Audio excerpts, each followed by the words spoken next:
Welcome back, rock lovers. Check this out. This is a cool little colorful agate. I got this from Terry Smith. She's out in Alpine, Texas, and she runs organized rock hounding trips on private property.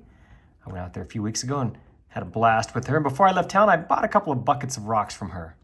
She has a large inventory of rocks that she's collected over the years. I finally had a chance to go through a couple of those buckets, and I found this little gem. It's just a little bitty agate. I thought, what am I going to do with this thing? It's so small, but because it is so pretty, and trust me, when this thing is wet, it is beautiful. I thought, let's make a video of face polishing this little guy. I'll do both sides, get it nice and shiny, and bring out hopefully those beautiful colors and lines. So follow me into the shop and let's get started.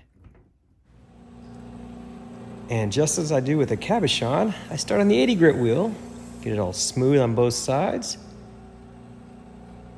Looking good. Now we jump onto the 220 grit wheel and clean up all those rough scratches.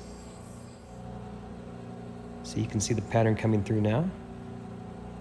Next up is the 280 grit soft wheel.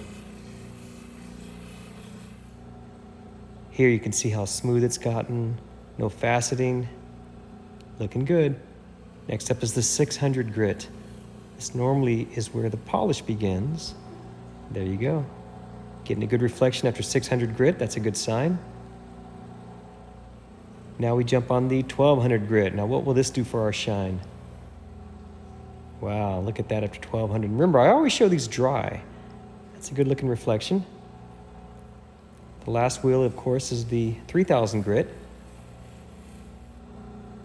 Nice, look at the shine now. Looking good. I like the colors. I could probably leave it like that, but let's see if we can do any better.